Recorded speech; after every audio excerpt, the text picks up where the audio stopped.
بندگان خدا، آپ سب کو اور اپنے نفس کو تقوی الہی کی وصیت کرتا ہوں، تقوی الہی کی نصیحت کرتا ہوں، تقوی الہی کی جانب دعوت دیتا ہوں اور تاکید کرتا ہوں کہ اپنی زندگی تقوی کے مطابق بسر کریں، تقوی کے زیر سایہ زندگی گزاریں، تقوی کی بنیاد پر نظام زندگی قائم کریں۔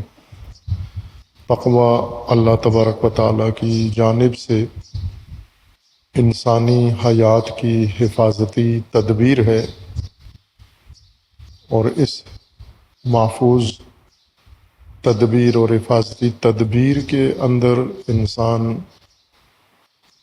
اپنی تمام زندگی کو تحفظ دیتا ہے، دنیاوی، اخروی، اجتماعی، انفرادی، عائلی، معیشتی، سیاسی، تمام حیات انسانی جو گوناگون خطرات اور آفات کے اندر گھری ہوئی ہے، وہ آفات و خطرات جو انسان کے اپنی طرف سے ہیں، اپنے نفس کی طرف سے، انسانوں نے انسانوں کے لیے جو خطرات ایجاد کیے ہیں اور جن میں گرفتار ہیں، اور وہ خطرات جو دوسرے انسان کے لیے فراہم کرتے ہیں، ان سب سے تحفظ کے لیے اللہ نے محفوظ نظام تقوی کا مقرر فرمایا ہے۔ لیکن یہ متروک نظام ہے، مہجور ہے، مسلمانوں میں بھی اور اہل قرآن میں تقوی کا ذکر ہوتا ہے، نام لیا جاتا ہے، لیکن ایک اصطلاح بلا مفہوم کے طور پر استعمال ہوتی ہے۔ یعنی ہم نے اکثر قرآنی اصطلاحات کو جن کے اندر ہدایت ہے، محملات میں تبدیل کر دیا ہے۔ الفاظ کو طلاب پڑھتے ہیں، تقسیم کرتے ہیں مستعمل اور محمل میں۔ مستعمل وہ الفاظ کہلاتے ہیں جن کے معانی ہوتے ہیں، اور محمل ان الفاظ کو کہتے ہیں جن کا استعمال ہوتا ہے، تلفظ ہوتا ہے، گفتگو میں ذکر ہوتے ہیں، لیکن ان کا کوئی معنی و مفہوم نہیں ہوتا۔ عموماً مثال دیتے ہیں ہر لغت کے اندر محملات، جیسے روٹی شوٹی کہتے ہیں ہم، پانی وانی، روٹی کا معنی ہے لیکن شوٹی صرف تکمیل لفظ کے لیے ادا کیا جاتا ہے، معنی نہیں ہے اس کا۔ دین کی جتنی بھی اصطلاحات ہیں ان میں سے اکثر کو خود ہم نے، مسلمانوں نے، علماء نے، مومنین نے محملات میں تبدیل کر دیا ہے۔ جب ان کے معانی مفقود ہو جائیں، فراموش ہو جائیں، متروک ہو جائیں، بدل دیے جائیں، تو وہ الفاظ بلا معنی ہوتے ہیں، جن میں سے ایک حشر ہم نے تقوی کا کیا ہے کہ تقوی بے معنی لفظ بنا دیا ہے، جبکہ قرآن کریم میں ہدایت کی بنیادوں میں سے ہے، اور سب سے اہم بنیاد ہے، چونکہ جو کچھ انسان اپنے عمل سے، اپنی کوشش سے، اللہ تبارک و تعالیٰ کی طرف سے جو کچھ بھی حاصل کرتا ہے وہ سب محفوظ رہنا چاہیے، اور اس کا تحفظ تقوی ہے۔ لیکن تقوی کو ہم نے کثرت سے استعمال کیا، اور وہ معنی حفاظت کا ہماری نگاہوں سے اوجھل ہو گیا ہے۔ اس لیے عملی طور پر بھی محفوظ زندگیاں نہیں ہیں، مومن کی محفوظ زندگی نہیں ہے، غیر محفوظ زندگی ہے، جس میں اس کی شخصیت غیر محفوظ ہے، اس کی ذات غیر محفوظ ہے، اس کا ایمان غیر محفوظ ہے، اس کا عمل غیر محفوظ ہے، اس کی آخرت غیر محفوظ ہے، اور تمام وہ چیزیں جو حاصل ہونے کے بعد، بنا لینے کے بعد حفاظت کی محتاج ہیں، وہ محفوظ نہیں ہیں، اور جن طریقوں سے ہم انہیں محفوظ کرنا چاہتے ہیں وہ خود زیادہ کردار ادا کرتی ہیں ان کے ضائع ہونے میں۔ تقوی کے لیے اللہ تبارک و تعالیٰ نے نظام بنایا ہے، جیسے زندگی کا نظام ہے، اسی کے مطابق ہدایت کا نظام بنایا ہے، اور زندگی اور ہدایت کے مطابق حفاظت کا نظام بنایا ہے۔ ان میں آپس میں مطابقت ہے، اور جو میدان زندگی میں بنیادی ہے، ہدایت میں بھی بنیادی ہے، اور حفاظت میں بھی بنیادی میدان ہے، اور قرآن کے نظام کے مطابق وہ انسان کا اجتماعی نظام ہے، سماجی نظام ہے۔ اس اجتماعی نظام کے لیے قرآن کریم نے انبیاء کو مامور فرمایا ہے کہ پہلے قرآنی یا الہی سماج تشکیل دیں، جس کا عنوان امت رکھا ہے، اور حضرت ابراہیم علیہ السلام کی زبان مبارک سے اسے امت مسلمہ کا عنوان دیا گیا ہے۔ حضرت ابراہیم خلیل علیہ السلام نے اللہ تبارک و تعالیٰ سے دعا مانگی جب حضرت ابراہیم کو مامور کیا گیا اس مرکزیت کے لیے، اجتماعی نظام کے لیے، پوری انسانیت کے لیے۔ اس تاسیس مرکزیت کے دوران حضرت ابراہیم نے اللہ تبارک و تعالیٰ سے دعا مانگی، ربنا وجعلنا مسلمین لک ومن ذریتنا امتا مسلمتا لک، کہ ہم دونوں کو، باپ بیٹے کو بھی اپنا مسلم بنا، اور ہماری ذریت میں سے بھی امت مسلمہ بنا، امت مسلمہ قرار دے جو تسلیم ہو۔ مسلمان جو آج کلامی اصطلاح میں جو کلمہ پڑھ لے، اللہ کی وحدانیت کی گواہی دے دے، رسول اللہ کی رسالت کی گواہی دے دے، وہ مسلمان ہو جاتا ہے۔ یہ علم کی اصطلاح ہے۔ قرآنی اصطلاح میں تسلیم ہونے والا۔ حضرت ابراہیم کے زمانے میں مسلم وہ تھے جو تسلیم تھے اللہ کے بارگاہ میں۔ حضرت موسیٰ کے عہد میں تسلیم وہ لوگ تھے، مسلم وہ لوگ تھے جو تسلیم تھے اللہ تبارک و تعالیٰ کی بارگاہ میں اور اللہ کے نظام کے سامنے۔ اور اسی طرح آج کی دنیا میں مسلم وہ ہیں جو تسلیم ہیں اللہ کے نظام کے سامنے۔ کلمہ پڑھ کے طاغوت کے ساتھ کھڑے ہو جائیں، کلمہ پڑھ کے کسی گمراہ کے سامنے تسلیم ہو جائیں، کلمہ پڑھ کے ہر فساد کریں، اللہ کا ہر حکم توڑیں، اور اپنے آپ کو پھر مسلم کہیں۔ یہ فرقوں کی اصطلاح میں، ادیان کی اصطلاح میں تو کہہ سکتے ہیں آپ اپنے آپ کو، لیکن قرآن کی اصطلاح میں تسلیم صرف اللہ کے سامنے تسلیم، اور جو اللہ کے سامنے تسلیم ہے وہ غیر اللہ کے سامنے تسلیم نہیں ہے، نہ اس کے فرمان کے سامنے، نہ اس کے نظام کے سامنے، نہ اس کے قانون کے سامنے، نہ اس کی تہذیب کے سامنے، کسی چیز کے سامنے تسلیم نہیں ہے، فقط اللہ تبارک و تعالیٰ کی بارگاہ میں اور اللہ کے نظام اور حکم کے سامنے تسلیم ہے۔ یہ امت مسلمہ ہے جو حضرت ابراہیم علیہ السلام نے اللہ تبارک و تعالیٰ سے دعا میں جس کا تقاضا کیا تھا۔ اور پھر فرمایا وَأَرِنَا مَنَاسِكَنَا،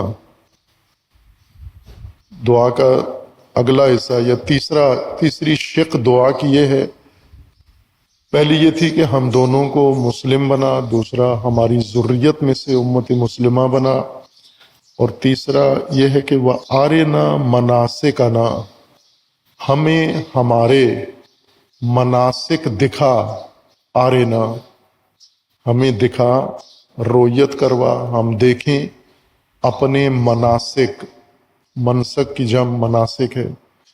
اور پھر آگے چوتھی دعا ہے وَتُبْ عَلَيْنَا إِنَّكَ أَنْتَ التَّوَّابُ الرَّحِيمُ، اپنی تسلیم، اپنی ذریت کی تسلیم، اور ارائے مناسک اور توبہ، اور ہمارے اوپر توبہ فرما۔ یہ بنیادی دعا ہے اس ہستی کی جسے معمار انسانی نظام کے، الہی نظام کا معمار اللہ تبارک و تعالیٰ نے قرار دیا ہے، اور اس کی بنی ہوئی عمارت پر تمام باقی ادیان آسمانی، الہی اور تمام انبیاء اس کے اوپر قائم و کاربند ہیں۔ مناسک بھی فقہ کی اصطلاح میں لفظ منسک مختص ہو گیا ہے، گویا احکام حج کے ساتھ۔ مناسک حج، علماء کرام جو فقہی احکام ابواب کے لحاظ سے لکھتے ہیں، مرتب کرتے ہیں، فتاویٰ دیتے ہیں۔ ان میں سے وضو اور باقی احکام ہوں تو ان کو کتاب الطہارت کہتے ہیں، نماز کے احکام ہوں تو اسے کتاب الصلاۃ کہتے ہیں، اسی طرح روزہ سے متعلقہ احکام کو کتاب الصوم کہتے ہیں، حج کے متعلقہ احکام کو مناسک کہتے ہیں۔ کتاب بھی جب لکھتے ہیں علیحدہ سے تو مناسک لکھتے ہیں، فلاں مجتہد کی مناسک، جیسے توضیح المسائل پورے ابواب فقہ کے متعلق کسی فقی کے فتاویٰ کا مجموعہ ہوتا ہے، مناسک حج کے فتاویٰ یا حج کے احکام کا مجموعہ ہے۔ اور مناسک عموماً عام طور پر تشریح بھی یہی کرتے ہیں کہ احکام حج کو مناسک کہتے ہیں، یا بعض احکام کے ساتھ ساتھ اعمال کو بھی شامل کر دیتے ہیں، اعمال و احکام حج مناسک ہیں۔ یہ فقہی اصطلاح ہے۔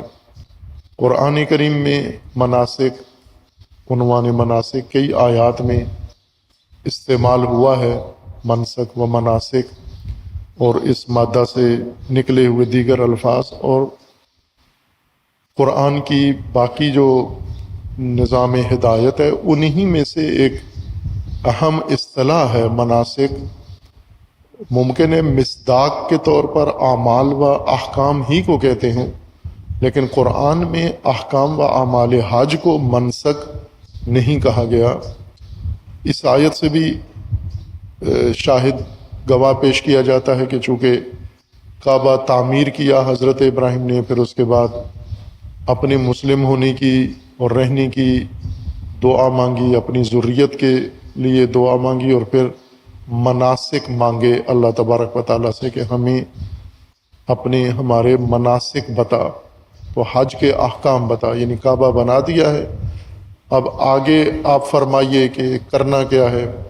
تو اللہ تبارک و تعالیٰ نے پھر انہیں احکام بتائے کہ طواف کرنا ہے، یہ عمل کرنا ہے، یہ عمل کرنا ہے، اس کو مناسک کہتے ہیں۔ مصداق کے لحاظ سے جو مناسک کا لغوی معنی ہے اور قرآنی معنی ہے، احکام و اعمال حج اس کا مصداق ہے، معنی نہیں ہے۔ چونکہ منسک یا نسک یا نسک جو اصل بنیادی مادہ ہے اس کا، نون سین کاف، کاف کتاب والا، نسکا نسک، عمل کو یا حکم کو نہیں کہتے لغت میں۔ لغت میں نسک نسکا کسی چیز کو صاف کرنے کو کہتے ہیں، جیسے کپڑا ہے، جو ائمہ لغت نے سب نے یہ معنی لکھا ہے اس کا کہ میلا کپڑا ہو، آلودہ کپڑا ہو، اسے دھویا جائے، صاف ستھرا کیا جائے، داغ دھبے اس کے مٹا دیے جائیں، میل کچیل اس سے نکال کے بالکل اجلا کر دیا جائے، اس عمل کو نسک کہتے ہیں۔ کپڑے کو دھو دینے کو اور دھو کر اسے صاف ستھرا کر دینا، یہ نسک ہے۔ اور پھر استعمال کرتے ہیں یہ لفظ زمین کے لیے کہ جب زمین عام طور پر خشک ہو، زمین جیسے صحرائی زمین زیادہ تر سال میں خشک رہتی ہے، اس کے اوپر مٹی، ریت اور کچرا، باقی چیزیں، پتے درختوں کے، ہر آلودگی زمین کے اوپر جم جاتی ہے، سطح زمین کو ڈھانپ لیتی ہے۔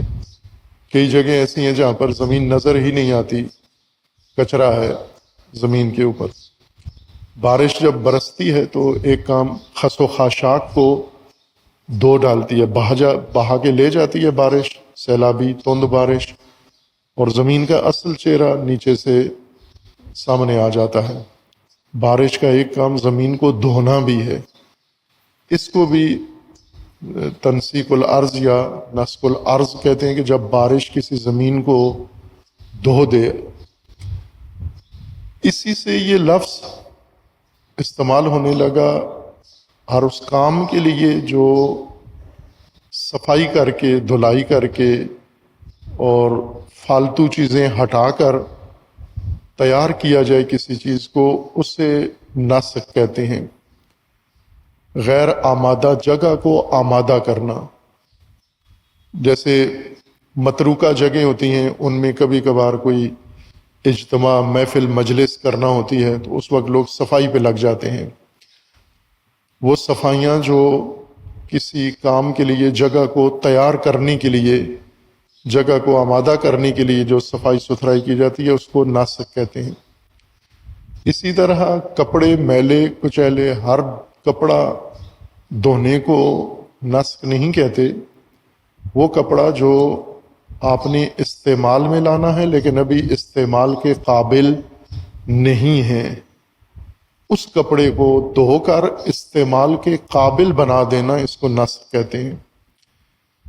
چونکہ کپڑا داغ دھبے ہیں، نجس ہے یا مٹیالہ ہے یا میلا ہے اور اس کے اندر آلودگی جمی ہوئی ہے، اس کو آپ دھوئیں تاکہ استعمال میں لے آئیں، کہ عموماً استعمال کے وقت ہی پتہ چلتا ہے۔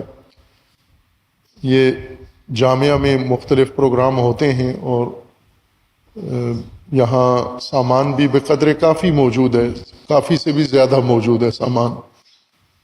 کپڑے بعض لوگوں نے ہدیہ کیے ہوئے ہیں کہ پروگراموں کے اندر ان کپڑوں کو استعمال کریں، لیکن سنبھالنے کی کمی ہے۔ عموماً آتے ہیں یہاں کپڑے بچھاتے ہیں، لٹکاتے ہیں، پھر اس کے بعد یہیں چھوڑ جاتے ہیں، یا اگر اٹھاتے بھی ہیں تو ان کو جا کے پیچھے سٹور میں زمین پہ گھاس پہ کہیں بھی پھینک آتے ہیں جا کے، اور پھر اگلی دفعہ جب پروگرام ہوتا ہے پھر دوڑتے ہیں جا کے کپڑے لے آؤ، ہال تیار کرنا ہے، جگہ تیار کرنی ہے۔ جب لے کر آتے ہیں تو وہ جگہ جگہ سے گندے میلے اور خراب ہوئے ہوتے ہیں۔ اس وقت اگر میں نہ ہوں تو پھر تو اسی کو استعمال میں لے آتے ہیں، کوئی حرج نہیں ہے یہ، لیکن اگر کوئی نظر آ جائے مجھے تو پھر میں ان کو بھیجتا ہوں جو اس کو دھو کے لے کر آؤ، باندھا ہوا لٹکا ہوا کپڑا بھی اتروا کے بھیجتا ہوں کہ اس کو دھو کے لے کے آؤ، اس کو سی کے لے کے آؤ، اس کو تیار کرو، چونکہ آپ نے اسے آرائش کرنی ہے۔ استعمال کے لیے، ضرورت کے لیے کسی چیز کو تیار کرنا جو آمادہ نہ ہو لیکن ضروری ہو، اس کو آمادہ کرنے کو نسک کہتے ہیں۔ زمین جو چلنے کے لیے، بیٹھنے کے لیے یا کھیتی باڑی کے لیے یا باغبانی کے لیے تیار نہ ہو، کہ اکثر زمین خود ہی تیار نہیں ہوتی۔ زمین میں ہر چیز ہوتی ہے، پتھر ہوتے ہیں، اس کے اندر باقی چیزیں موجود ہوتی ہیں، گھاس اگی ہوتی ہے، جڑی بوٹیاں اگی ہوتی ہیں، کچرا اس کے اندر زمین پہ ہوتا ہے۔ اس کو صاف کریں تاکہ جو کام کرنا چاہتے ہیں، آپ کچھ چیز اگانا چاہتے ہیں تو اس کے لیے تیار ہو جائے، آپ اس کو بیٹھنے کے لیے تیار کرتے ہیں وہ آمادہ ہو جائے۔ غیر آمادہ چیز کو آمادہ کرنا یہ نسک کہلاتا ہے۔ مناسک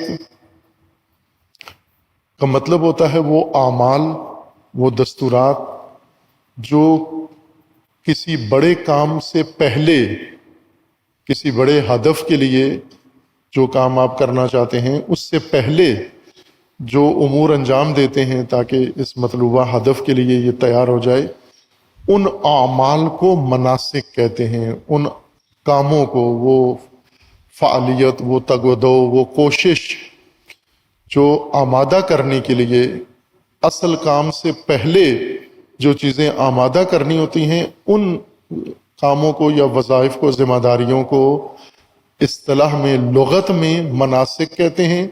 اور قرآن میں بھی یہ مراد ہے کہ کسی بڑے ہدف سے پہلے جگہ تیار کرنا، ماحول تیار کرنا، لوگوں کو تیار کرنا، باقی فضا آمادہ کرنا، یہ مناسک ہیں۔ جیسے ہم عموماً ماحول سازی کہتے ہیں یا صفائی ستھرائی کہتے ہیں پروگراموں کے لیے، یہ مناسک ہیں۔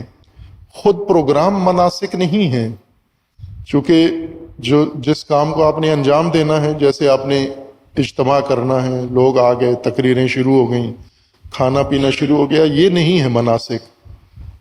لوگوں کا آ کے مسجد میں بیٹھ جانا، خطباء کا آ کے تقریریں کرنا، علماء کا آ کے تقریریں کرنا، پھر انتظامیہ کا مہمان نوازی کرنا، یہ نہیں ہے مناسک۔ مناسک پروگرام سے پہلے، مثلا اگر مسجد میں پروگرام ہے تو مسجد تیار کرنا، لوگوں کو شرکت کی دعوت دینا، یہ دعوتی مہم، تشہیراتی مہم، اور اس دن کی جو ضروریات ہیں، جیسے آپ نے کھانا دینا ہے، اس کے لیے وسائل، اس کے لیے مالیات، اس کے لیے لوگوں کی تیاری، اس کے لیے انتظامی ٹیمیں، ان انتظامی ٹیموں کی ریہرسل، یہ سب مناسک کہلاتا ہے جو اصل مطلوبہ کام کی انجام دہی کے لیے ہوتے ہیں، اس کو مناسک کہتے ہیں۔ اللہ تبارک و تعالیٰ نے حضرت ابراہیم علیہ الصلاۃ والسلام کو امت سازی کا معمار بنایا، ڈیزائنر بنایا، کہ آپ نے انسانوں کے لیے ایک سماجی، اجتماعی، الہی نظام تشکیل دینا ہے زمین کے اوپر۔ تو حضرت ابراہیم اللہ کے حکم پر شروع ہو گئے، یہ نہیں پوچھا کہ میں اکیلا ہوں اور میرے بیوی بچے ہیں، بیوی بچوں کے پاس ہے کوئی نہیں ہے۔ ظاہر ہے حضرت ابراہیم کو مرکز بنانے کے لیے اس علاقے سے، اردن فلسطین کے علاقے سے، یا عراق اور اردن کے علاقے سے نکال کے شام کے علاقے سے بھیجنا تھا حجاز میں، مکہ میں۔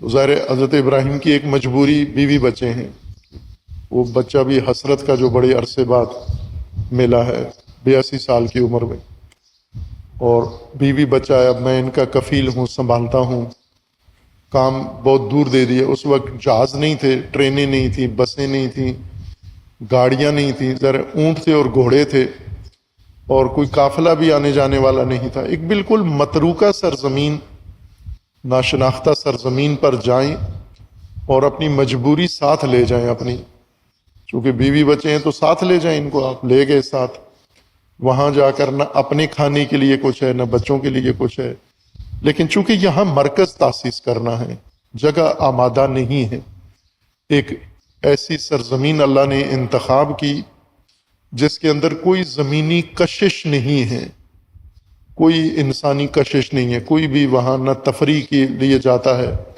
نہ پانی کے حوض ہیں، نہ دریائی علاقہ ہے، نہ باغات ہیں، کچھ بھی نہیں ہے، سڑے ہوئے پتھروں کا پہاڑ ہے۔ وہ پتھر بھی بتاتے ہیں کہ صدیوں سے جلے ہوئے ہیں، یا آتش فشانوں کے ذریعے جلے ہیں، یا پھر بننے کے بعد دھوپ سے جلے ہوئے سیاہ پتھر ہیں، اور ان کے اندر کوئی سہولت انسانی نہیں ہے۔ یہاں مرکز بنانا ہے انسانوں کا، امت سازی کا، اور معمار کو یہاں پر امام بنا کر یہاں بھیجا گیا ہے۔ یہاں پہنچنے کے بعد حکم ہوا کہ آپ گھر کی تعمیر کریں۔ آپ جب گھر کی تعمیر شروع ہوئی تو اس وقت حضرت ابراہیم نے فرمایا کہ اب ہم نے گھر آپ کے حکم پر گھر بنا دیا ہے، اب مناسک بتائیے، ہمیں مناسک بتائیے۔ مناسک سے مراد یعنی جو اصل ہدف، مقصد امت ہے، امت مسلمہ ذریت میں سے، اس امت مسلمہ کے لیے اور نظام الہی کے لیے مقدماتی کام، ابتدائی کام، آمادگی کے کام کون سے ہیں جو ابھی ہم نے انجام دینے ہیں۔ بعد میں تو امت بن جائے گی، پھر امت کے فرائض آ جائیں گے، امت نے کیا کرنا ہے، لیکن امت بنانے کے لیے جو آمادگی کے وظائف، ذمہ داریاں ہیں، وہ مناسک ہیں۔ اس وقت ہمیں مناسک بتائیے کیا ہیں، یعنی اور کیا کریں ہم، گھر بنا دیا، اب اور کیا کام قدم اٹھائیں تاکہ میدان بن جائے، ماحول بن جائے امت سازی کا، نظام سازی کا، اور اس کے اوپر آسانی سے نظام کی بنیاد رکھی جا سکے۔ مناسک اس خاص مرحلے کے اعمال کو کہتے ہیں جو بڑے اجتماع کے لیے یا امت کے لیے یا نظام بنانے کے لیے جو ابتدائی مقدماتی کام کیے جاتے ہیں ان کو مناسک کہتے ہیں۔ اس میں ابتدائی کام جو کیے جاتے ہیں، ایک زمین کی تیاری، زمین کے اوپر جو مراکز بنانے ہیں، جیسے بیت اللہ بنایا ہے، مواقف بنانے ہیں، یہ ایک تیاری ہے۔ دوسرا، جو امت سازی کے لیے پہلے سے جس چیز کی ضرورت ہے تاکہ لوگوں کو بتائی جائے، منشور بنانا ہے۔ یہ منشور کی تدوین، منشور پہلے ہو تاکہ جب لوگ آئیں تو ایک بنا ہوا منشور ان کے سامنے رکھ دیا جائے۔ تیسرا کام جو پہلے کرنے کا ہے وہ لوگوں کو تیار کرنا ہے، چونکہ خود لوگ اس کام کے لیے آمادہ نہیں ہیں، لوگ کسی اور کام کے لیے آمادہ ہیں، اپنی تشخیص پر، اپنی ثوابدید پر، یا اپنی تہذیب اور اپنے آبائی نظام کے مطابق ہر آدمی تیار تو ہے کچھ کرنے کے لیے، لیکن وہ الہی نظام کے لیے تیار نہیں ہے۔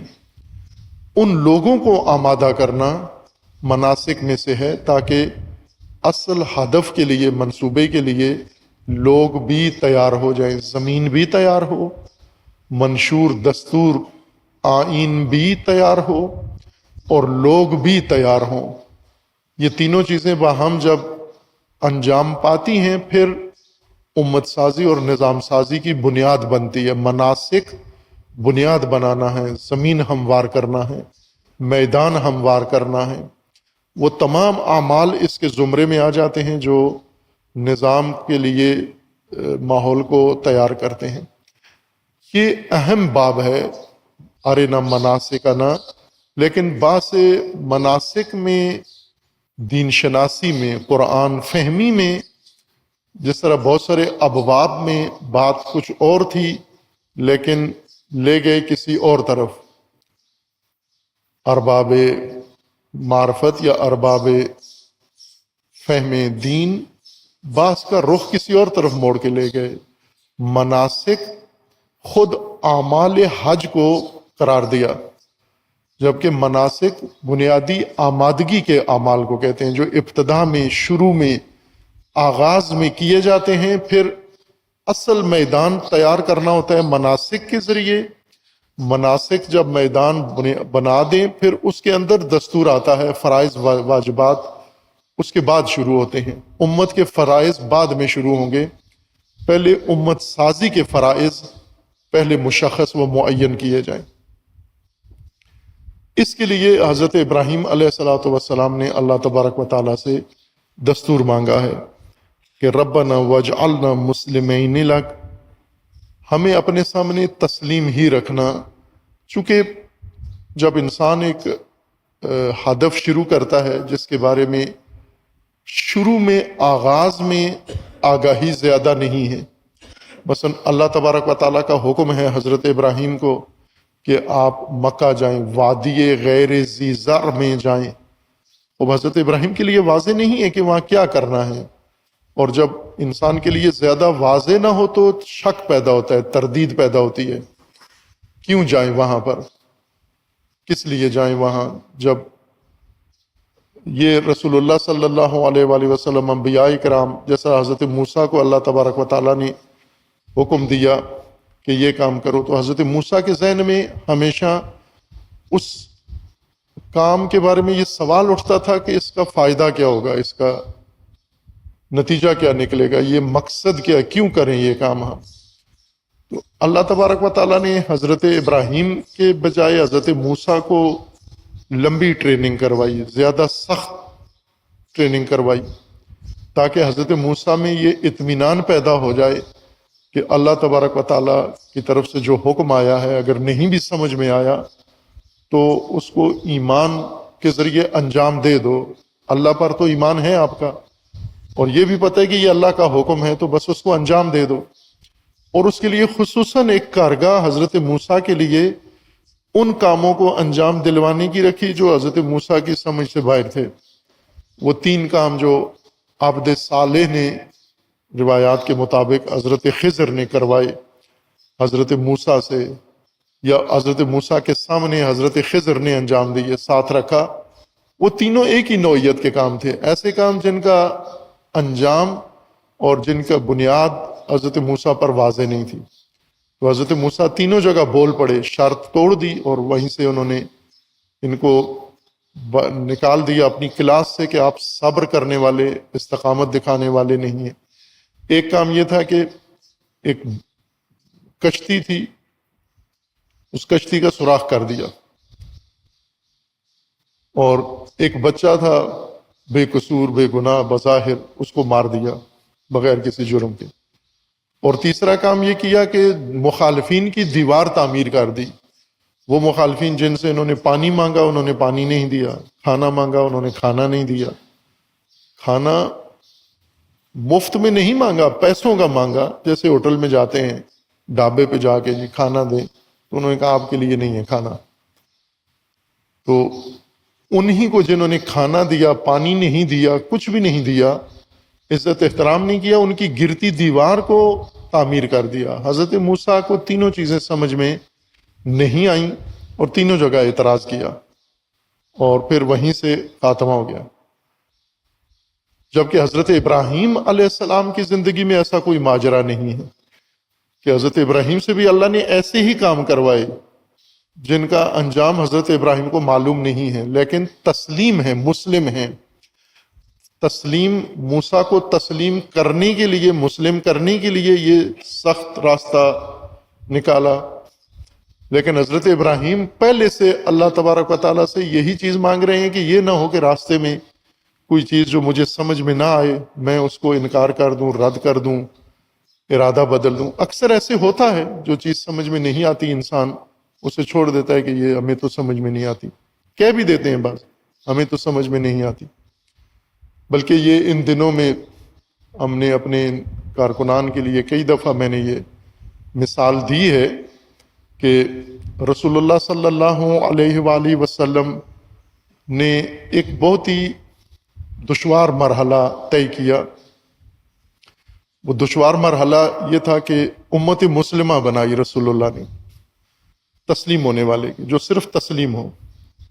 اور کن لوگوں سے بنائی؟ جو خام مال تھا رسول اللہ کے پاس وہ بہت ہی گیا گزرا تھا، کوئی اعلیٰ اور ودیع قسم کا خام مال نہیں تھا. جاہلیت کے لوگ اور بدترین جاہلیت میں گرے ہوئے لوگ، مشرک، بت پرست، اعتقادی لحاظ سے بہت ہی گرے ہوئے، عملی لحاظ سے اور ہر پہلو سے دیکھیں وہ انسانیت کے سب سے نچلے درجے پر تھے. رسول اللہ کو اللہ نے حکم دیا کہ انہی سے آپ نے امت مسلمہ بنانی ہے. اور رسول اللہ نے شروع کی محنت، بہت دشواری ہوئی، بہت سختی کاٹی، اور آخر کار رسول اللہ صلی اللہ علیہ وآلہ وسلم کامیاب ہو گئے ایک مجموعہ بنانے میں. ہر چند تھوڑے تھے، مختصر تھے، لیکن کامیابی حاصل ہوئی. ان کی خصوصیت یہ تھی کہ وہ مسلم تھے، یعنی رسول اللہ کے سامنے تسلیم تھے. ان کو مسلم بنانے میں بہت محنت لگی، آسان کام نہیں تھا. جو ہٹ دھرم تھے، مشرکین تھے، بت پرست تھے، رسول اللہ کے دشمن تھے، دشمنیاں ختم کر کے انہیں اللہ کے سامنے تسلیم کی حد تک لے آئے رسول اللہ. اور پھر اس کے بعد جب یہ مرحلہ طے ہو گیا تو انہوں نے رسول اللہ صلی اللہ علیہ وآلہ وسلم کے سامنے کبھی یہ گستاخی نہیں کی کہ رسول اللہ نے کچھ کہا ہو اور انہیں سمجھ میں نہیں آتی تھی. ظاہر ہے وہ بہت ابتدائی قسم کی کلاس تھی، سمجھ میں اکثر چیزیں نہیں آتی تھیں ان کو، لیکن جو رسول اللہ فرماتے وہ کر دیتے تھے. رسول اللہ جس وقت بھی انہیں حکم دیتے، جو بھی حکم دیتے وہ انجام دے دیتے. اکا دکا تھے بیچ میں جو ہٹ درمی کرتے اور رسول اللہ کے فرامین میں ٹال مٹول کی کوشش کرتے. قرآن نے ان کا ذکر کیا ہے، لیکن اکثریت محض تسلیم تھے رسول اللہ کے سامنے. انجام پتہ ہو نہ پتہ ہو، ہدف معلوم ہو نہ ہو، جو بھی ہو، ایک خصوصیت ان میں پیدا ہو گئی. امیر المومنین کا جب دور آیا تو امیر المومنین کو ایک بڑی دشواری پیش آئی کہ تیار مسلم قوم ملی، یعنی تسلیم شدہ جو پہلے سے مسلمان تھے، مومن تھے. رسول اللہ کو کافر ملے، مشرک ملے، کافروں اور مشرکوں سے امت مسلمہ بنائی. امیر المومنین کو مسلم ملے سارے، ایک بھی کافر نہیں تھا، سب کے سب مسلم. یہ مسلمانوں کی جماعت لی امیر المومنین نے، اور جماعت لے کر انہیں جو بھی حکم دیتے تھے ان کو سمجھ نہیں آتی تھی. امیر المومنین کو کہتے کہ اٹھو گرمیوں میں جنگ کرتے ہیں، تو وہ امیر المومنین کو ٹوک دیتے تھے کہ گرمی ہے اتنی، آپ کو محسوس نہیں ہو رہا، یہ موسم ہے کوئی جنگ لڑنے کا ہے. پھر امیر المومنین سردیوں میں نہیں کہتے، پھر سردیوں میں یہی بہانہ کرتے. 20 سے زیادہ خطبے ہیں جو ہم نے اکثر پڑھے ہیں اور سنائے ہیں مومنین کو کہ امیر المومنین آخر کار امیر المومنین نے جو تجزیہ کیا وہ یہ کہ یہ جو ہمارا نظام ہے یہ ختم ہو جائے گا، یہ حکومت ہماری یہ ختم ہو جائے گی، یہ دشمن لے لے گا ہم سے، بنو امیہ لے لیں گے۔ خطبہ 25 میں فرمایا ہے، اور اس میں 4 وجوہات ذکر کی ہیں، اور اس کام کا ذمہ دار اپنے ساتھیوں کو قرار دیا ہے، دشمنوں کو نہیں قرار دیا، چونکہ امیر المومنین کے دشمن طاقتور نہیں تھے، امیر المومنین کے ساتھی بہت طاقتور تھے، ٹال مٹول میں بہت مضبوط تھے، یعنی ان کا پورا عہد تھا کہ امیر المومنین کا کوئی فرمان وقت پر اجرا نہ ہو، یہ ان کی خصوصیت تھی پختہ۔ اور امیر المومنین نے جگہ جگہ یہی شکوہ کیا ہے ان سے کہ تم نے میرے فرامین ٹالے، تم نے دستورات ٹالے، جس موقع پہ میں نے بلایا تم نہیں آئے، جس کام کے لیے میں نے تمہیں بلایا تم نہیں آئے، اور تم نے ناکام کیا ہے، بدنام کیا ہے مجھے۔ اور پھر فرمایا کہ کاش میں نے تمہیں دیکھا ہی نہ ہوتا۔ یہ ساری تعبیرات امیر المومنین کی اپنی ہیں، اپنے ساتھیوں کے بارے میں۔ وجہ کیا تھی کہ یہ مومن تھے، مسلم نہیں تھے، مسلم فقہ کی اصطلاح کے مطابق نہیں، کلمہ گو تھے، اس معنی میں مسلم کافر کے مقابلے میں نہیں، مسلم تسلیم کے معنی میں تسلیم نہیں تھے۔ امیر المومنین نے اس خطبہ 25 میں فرمایا ہے کہ شام والے معاویہ کے لشکر کامیاب ہو جائے گا اور کوفہ کا لشکر ناکام ہو جائے گا۔ ایک یہ فرمایا کہ وہ ان کا امام باطل ہے، تمہارا امام حق پر ہے، لیکن وہ باطل امام کے مطیع ہیں، اطاعت گزار ہیں، تم حق کے امام کے نافرمان ہو، معصیت کار ہو، اس وجہ سے وہ کامیاب ہو جائیں گے، تم ناکام ہو جاؤ گے۔ ایک میں امیر المومنین نے فرمایا کہ میرے پاس دینار ہیں، معاویہ کے پاس درہم ہیں۔ دینار اور درہم یعنی ڈالر اور روپے۔ روپیہ پتہ ہے آپ کو ایک ڈالر کے بدلے میں کتنے روپے ہیں؟ سیکرٹ ہے یہ بات، میرے خیال میں آپ بتا نہیں۔ 280 روپے، 280 کے اوپر نیچے رہتا ہے۔ ایک ڈالر کے 280 روپے ہیں۔ تو امیر المومنین یہ کہہ رہے ہیں کہ معاویہ کے پاس روپے ہیں، میرے پاس ڈالر ہیں، یعنی میرے پاس دینار ہیں، ان کے پاس درہم ہیں۔ کم قیمت کرنسی ان کی ہے، اعلیٰ قیمت کرنسی میرے پاس ہے، لیکن میں تبادلے کے لیے تیار ہوں کہ دینار دے کے درہم لے لوں۔ ان کو دینار کیوں کہا؟ چونکہ حق پر ہیں، حق پر ہونے کی وجہ سے یہ قیمت ارزش ان کی بالا ہے، زیادہ ہے ویلیو ان کی، یہ دینار ہیں۔ لیکن یہ دینار بیکار ہیں، ڈالر ہیں لیکن بیکار ہیں، ایکسپائر ہیں۔ تو فرمایا کہ میں یہ دینار اپنے دیتا ہوں اور ان کا درہم لیتا ہوں۔ کتنے سودا کس میں ہوگا، ڈیل کس میں ہوگی؟ میں 10 دینار کے بدلے میں 1 درہم لینے کے لیے تیار ہوں۔ 10 دینار اپنے دوں گا اور 1 درہم ان سے لوں گا۔ کیوں؟ اس لیے کہ وہ اطاعت گزار ہیں، باطل پر ہیں لیکن اطاعت گزار ہیں، امانت دار ہیں، ان میں اتحاد و اتفاق ہے، اور وہ اپنے مراکز کو آباد کرتے ہیں، اس لیے وہ کارآمد ہیں۔ وہ درہم بہت کام کا ہے، اور یہ دینار جو میرے پاس ہے، حق پہ بیٹھے ہوئے لوگ یہ بیکار ہیں، چونکہ نہ تو ان میں اطاعت ہے، نہ ان میں اتحاد ہے، نہ ان میں امانت داری ہے، اور نہ ان میں آباد کاری ہے، یہ آباد بھی نہیں کرتے۔ میں ایسی فورس کو لے کے کیا مقصد حاصل کروں؟ ایک خطبے میں فرمایا کہ تم وہ تیر ہو، ٹوٹا ہوا تیر، وہ ٹوٹا ہوا تیر ہو کہ کبھی بھی ہدف پہ نہیں لگتا، کمان جتنی بھی مضبوط ہو یہ تیر ہدف پہ نہیں لگے گا، چونکہ تیر ٹوٹا ہوا ہے۔ تو میں اس ٹوٹے ہوئے تیر کو ہدف پہ ماروں گا، کبھی بھی ہدف پہ نہیں لگے گا۔ اور اس طرح کے فراوان جملے ہیں، 20 سینکڑوں جملے امیر المومنین کے کوفیوں کی سرزنش میں ہیں۔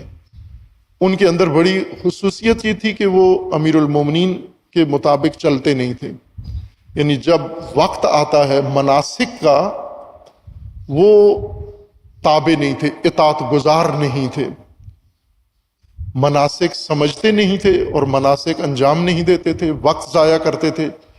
اور جب جنگ کا موقع آتا تھا پھر امیر المومنین کو وہاں پر تسلیم ہونا پڑتا تھا اور تحکیم قبول کرنا پڑتی تھی، کیا کیا کرنا پڑتا تھا اس طرح سے۔ اور امیر المومنین نے اپنے عہد میں رسول اللہ کے ساتھیوں کو یاد کیا، کہاں ہیں وہ؟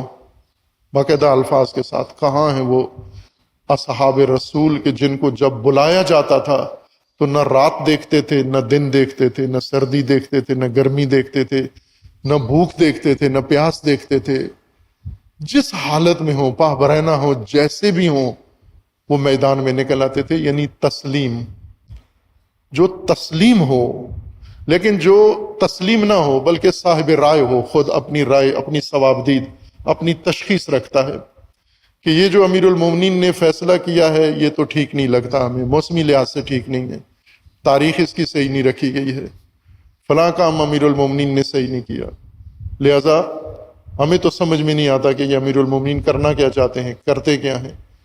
یہ مومن تھے، یہ سارے تسلیم نہیں تھے۔ امیر المومنین خود فرماتے ہیں یہ تسلیم نہیں تھے۔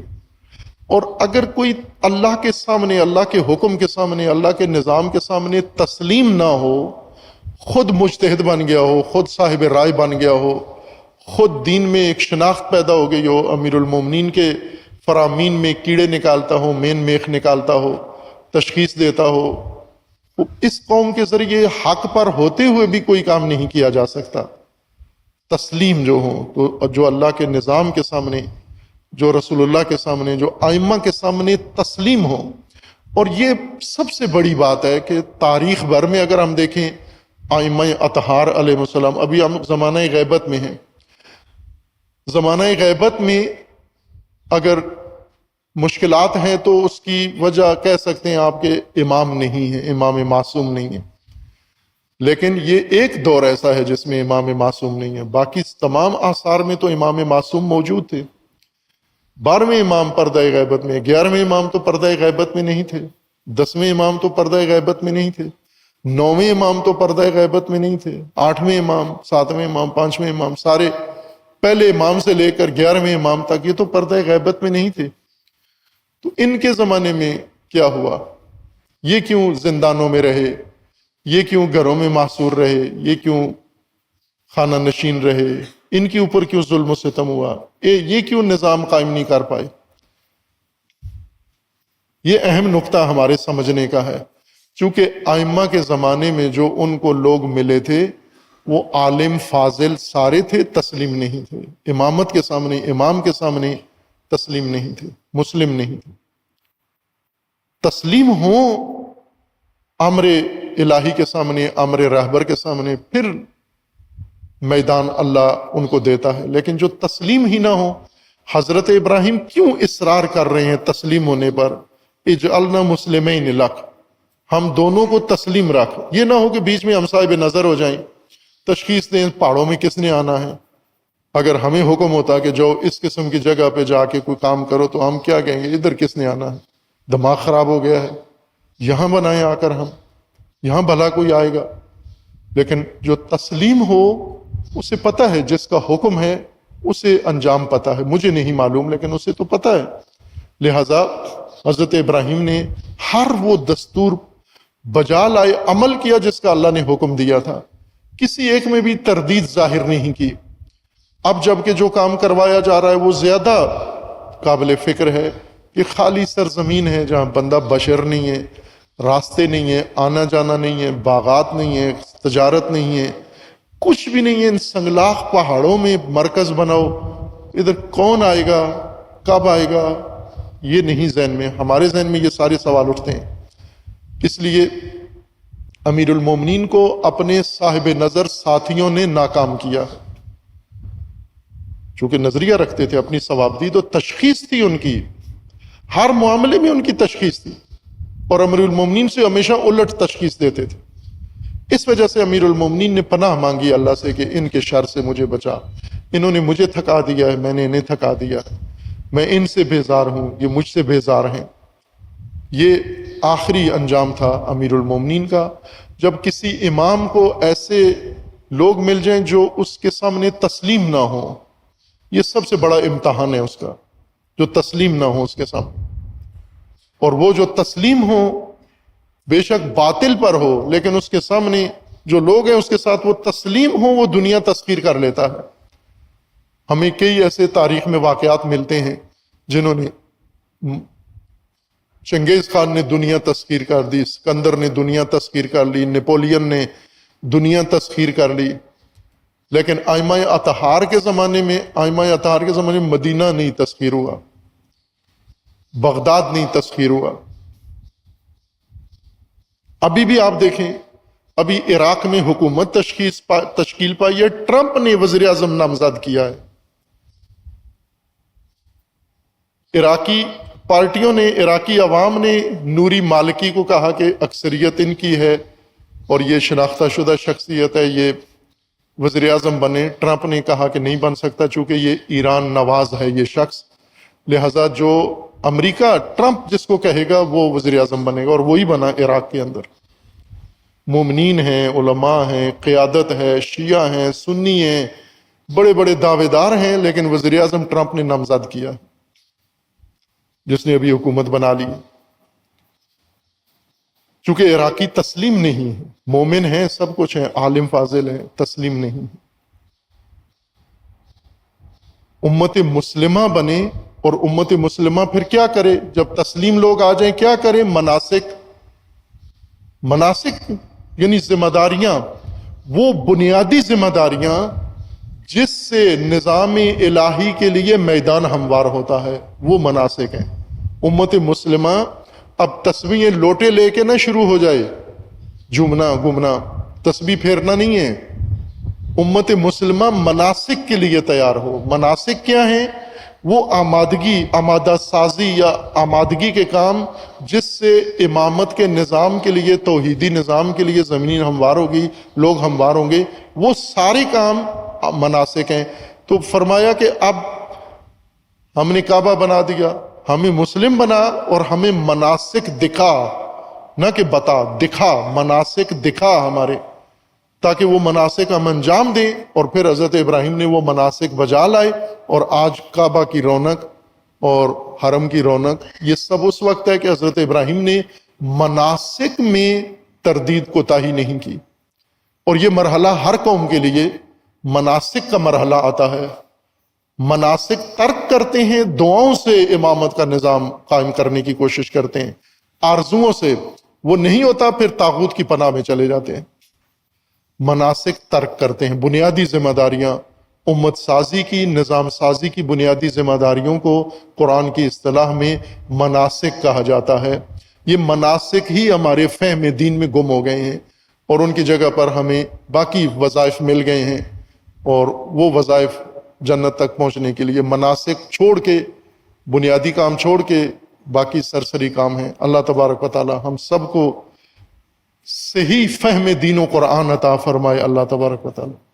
اور پروردگار اس قرآن کے نظام کے مطابق ہمیں اپنے مناسک کو سمجھنے کی توفیق عطا فرمائے، اور ان مناسک پر عمل پیرا ہونے کی اللہ توفیق عطا فرمائے۔